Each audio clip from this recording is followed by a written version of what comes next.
ആന്റണി രാജു പ്രതിയായ തൊണ്ടിമുതൽ മോഷണ കേസിൽ ആന്റണി രാജു കുറ്റക്കാരൻ.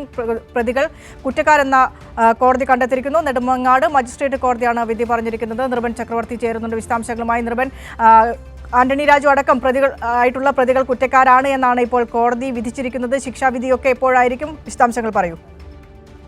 തീർച്ചയായും ആന്റണി രാജു പ്രതിയായ ആന്റണി രാജുവും തൊണ്ടിമുതൽ നശിപ്പിച്ചു, തൊണ്ടിമുതലിൽ ക്രമക്കേട് കാട്ടി എന്ന ഏറ്റവും നിർണായകമായ കേസാണ്.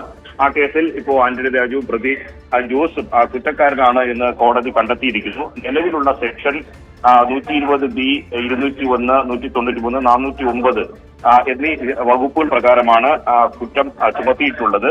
എന്നാൽ നേരത്തെ ഈ കാര്യങ്ങളിൽ സംബന്ധിച്ച് പ്രോസിക്യൂഷൻ ചൂണ്ടിക്കാട്ടിയ 420, 217, 468 എന്നീ വകുപ്പുകൾ നിലനിൽക്കില്ല എന്ന് കോടതി പറഞ്ഞു. പക്ഷേ ഒരു പ്രധാനപ്പെട്ട കാര്യം, ഇതിൽ പറയുന്ന 409 വകുപ്പ് എന്ന് പറയുന്നത് പരമാവധി 14 വർഷം വരെ ശിക്ഷ ലഭിക്കാവുന്ന വകുപ്പാണ്. അതുകൊണ്ട് തന്നെ അത് ഈ കോടതിക്ക് ശിക്ഷ വിധിക്കാനുള്ള അധികാരം ഇല്ലാത്തത് കൊണ്ട് തന്നെ സ്വാഭാവികമായും ഇക്കാര്യത്തിൽ മേൽക്കോടതിക്ക് ഈ കേസ് ട്രാൻസ്ഫർ ചെയ്യണം എന്നാവശ്യപ്പെട്ടുകൊണ്ട് ഇപ്പോൾ പ്രോസിക്യൂഷൻ അപേക്ഷ നൽകിയിട്ടുണ്ട്. ആ അപേക്ഷയിൽ പറയുന്ന അനുസരിച്ചിട്ടാണെങ്കിൽ പ്രോസിക്യൂഷന്റെ വാദമായി പറയുന്നത് ഇക്കാര്യത്തിൽ ഈ ഘട്ടത്തിൽ ഈ വിധി പ്രസ്താവിക്കാനുള്ള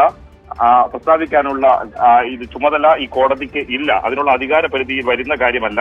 അതിന്റെ ജൂറിസ്ഡിക്ഷനിൽ വരാത്തത് കൊണ്ട് തന്നെ ഇത് സ്വാഭാവികമായി കോടതി മാറ്റണം എന്ന് ആവശ്യപ്പെട്ടുകൊണ്ടിട്ടുള്ള അപേക്ഷയും ഇപ്പോൾ നൽകിയിട്ടുണ്ട്. പക്ഷെ ഒരു കാര്യം ഉറപ്പാണ്, കേസുമായി ബന്ധപ്പെട്ട് വിധി പ്രസ്താവനത്തിൽ ഏറ്റവും പ്രധാനപ്പെട്ട ഉത്തരവിൽ പറയുന്നത് ഈ കേസുമായി ബന്ധപ്പെട്ട തെളിവുകളുടെയും അടിസ്ഥാനത്തിൽ, രേഖകളുടെയും മൊഴികളുടെയും അടിസ്ഥാനത്തിൽ കേസിലെ പ്രതികളായിട്ടുള്ള ആന്റണി രാജുവും ഒപ്പം തന്നെ ജോസും കുറ്റക്കാരനാണ് എന്നതാണ്. പരമാവധി 14 വർഷം വരെ കുറ്റം ലഭിക്കാനുള്ള പ്രധാനപ്പെട്ട വകുപ്പുകൾ കൂടി ആ കേസിൽ ചുമത്തിയിട്ടുമുണ്ട്. വിനിഷ. നൃപൻ, ആന്റണി രാജു MLA ആണ്, കുറ്റക്കാരനാണ് എന്ന് കോടതി കണ്ടെത്തിയ സ്ഥിതിക്ക് നിലവിൽ ജുഡീഷ്യൽ കസ്റ്റഡിയിലായിരിക്കണം ഈ പ്രതികൾ. ജുഡീഷ്യൽ കസ്റ്റഡിയിലേക്ക് സ്വാഭാവികമായും മാറും. ഏതെങ്കിലും കേസിൽ ആളുകൾ കുറ്റക്കാരനാണ് എന്ന് കണ്ടെത്തിയാൽ തന്നെ ജുഡീഷ്യൽ കസ്റ്റഡിയിലേക്ക് മാറും. അപ്പോൾ MLA സ്ഥാനം അത് ഏത് രീതിയിലായിരിക്കും ഇനി മുന്നോട്ട് പോകുക? രാജിവെക്കേണ്ടി വരുമോ എന്നുള്ള കാര്യങ്ങൾ അടക്കമുണ്ട്. ഒപ്പം ശിക്ഷാവിധി എപ്പോഴായിരിക്കും? ശിക്ഷാവിധിയെ സംബന്ധിച്ചാണ് ഈ ഘട്ടത്തിൽ നമുക്ക് ആശയക്കുഴപ്പമുള്ളത്. അത് പ്രോസിക്യൂഷൻ ഭാഗമായി പറയുന്നത് പ്രോസിക്യൂഷൻ നൽകിയിട്ടുള്ള ഒരു അപേക്ഷയാണ്. ആ അപേക്ഷ എന്ന് പറയുന്നത് ഇതിൽ ഗുരുതരമായ കുറ്റത്തിൽ പരമാവധി ശിക്ഷ നൽകാനുള്ള സെക്ഷൻ 409, ഈ 409-ന് 14 വർഷം വരെ ശിക്ഷ ലഭിക്കാം. ഈ കേസിൽ 409 ചുമത്തിക്കഴിഞ്ഞാൽ ഈ 409 അനുസരിച്ച് ഈ ശിക്ഷ വിധിക്കാനുള്ള അധികാര പരിധി ഈ പറയുന്ന കോടതിക്കില്ലാത്തത് കൊണ്ട് തന്നെ മുകൾ കോടതിയിലേക്ക് കേസ് ട്രാൻസ്ഫർ ചെയ്യണം. കൂടുതൽ വിചാരണയ്ക്ക് വേണ്ടി ശിക്ഷാവിധിക്ക് മുമ്പായി ഉള്ള അപേക്ഷയാണ് ഇപ്പോൾ നൽകിയിട്ടുള്ളത്.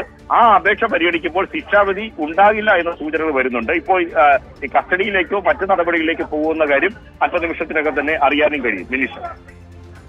ഏതായാലും അല്പസമയത്തിനകം തന്നെ ശിക്ഷാവിധി ഉണ്ടാകുമെന്നുള്ള കാര്യത്തിൽ ഒരു വ്യക്തത വരും. ഏതായാലും നിർബൻ ചക്രവർത്തിയാണ് വിശദാംശങ്ങൾ പങ്കുവച്ചത്. തൊണ്ടിമുതൽ മോഷണ കേസുമായി ബന്ധപ്പെട്ട് പ്രതികളെല്ലാവരും, ആന്റണി രാജു MLA അടക്കമുള്ള പ്രതികളെല്ലാവരും കുറ്റക്കാരാണ് എന്നാണ് നെടുമങ്ങാട് മജിസ്ട്രേറ്റ് കോടതി കണ്ടെത്തിയിരിക്കുന്നത്. നിർബൻ, ഈ കേസ് എന്തായിരുന്നു പ്രേക്ഷകരുടെ അറിവിലേക്ക് ഒരിക്കൽ കൂടി നമുക്ക് കേസിന്റെ ഹിസ്റ്ററിയിലേക്ക് പോയാൽ? തീർച്ചയായും വിനിഷ, 1990 കൃത്യം 35 വർഷത്തെ 3.5 പതിറ്റാണ്ട് പഴക്കമുണ്ട് ഈ കേസിന്. അതായത് ഒരു വിദേശ പൗരനെ തിരുവനന്തപുരത്ത് എയർപോർട്ടിൽ വെച്ച് മയക്കുമരുന്നുമായി പിടിക്കപ്പെടുന്നു. ആ കേസ് മയക്കുമരുന്ന് കേസിലെ പ്രതിയായി ആ കേസുമായി ബന്ധപ്പെട്ട വിചാരണയ്ക്കിടയിൽ അയാളെ കോടതി ശിക്ഷിക്കുന്നു.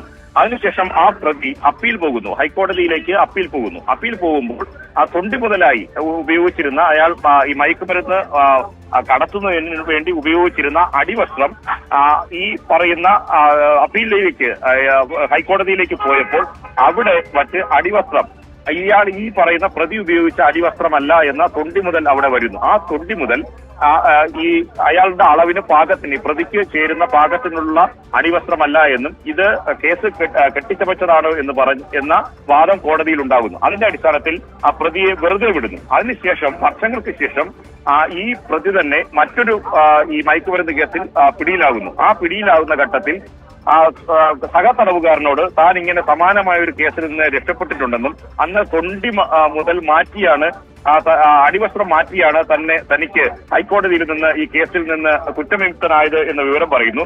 തുടർന്ന് ഇത് കേസായി വീണ്ടും വരികയും അങ്ങനെ ഈ കേസ് 94-ൽ വീണ്ടും കേസ് പുനർവിചാരണയിലേക്ക് വരികയും അങ്ങനെ ഈ തൊണ്ടി മുതൽ മാറ്റിയത് അന്നത്തെ ജൂനിയർ അഭിഭാഷകരായിരുന്ന ആന്റണി രാജുവും ഒപ്പം തന്നെ നെടുമങ്ങാട് കോടതിയിലെ ക്ലർക്കായിട്ടുള്ള ജോസഫ് ചേർന്നാണ് എന്ന് ആ ഘട്ടത്തിൽ വാദം വരുന്നു. അതിന്റെ അടിസ്ഥാനത്തിൽ തെളിവുകൾ ശേഖരിക്കുന്നു. 25 സാക്ഷിമൊഴികളാണ് ആകെ. സാക്ഷികളെ രേഖപ്പെടുത്തി, സാക്ഷികളുടെ മൊഴികൾ രേഖപ്പെടുത്തി. അതിൽ 16 പേരുടെ സാക്ഷിമൊഴികൾ രേഖപ്പെടുത്തി. തുടർന്നാണ് കേസ് വിചാരണയിലേക്ക് പോയത്. ആ കേസിൽ ഇങ്ങനെ പ്രഥമ ദൃഷ്ട്യാ തന്നെ ഈ കേസിൽ പറയുന്ന വിവരങ്ങളും രേഖകളും ഒപ്പം തന്നെ തെളിവുകളും മൊഴിയുടെ അടിസ്ഥാനത്തിൽ ഈ രണ്ട് പ്രതികളും ആന്റണി രാജുവും ഒപ്പം തന്നെ ജോസും പ്രതികളാണെന്ന് ഇപ്പോൾ നെടുമങ്ങാട് ജില്ലാ മജിസ്ട്രേറ്റ് കോടതി കണ്ടെത്തിയിരിക്കുന്നു. അത് സംബന്ധിച്ച വിശദാംശങ്ങളാണ് നമ്മൾ നേരത്തെ നൽകിയത്.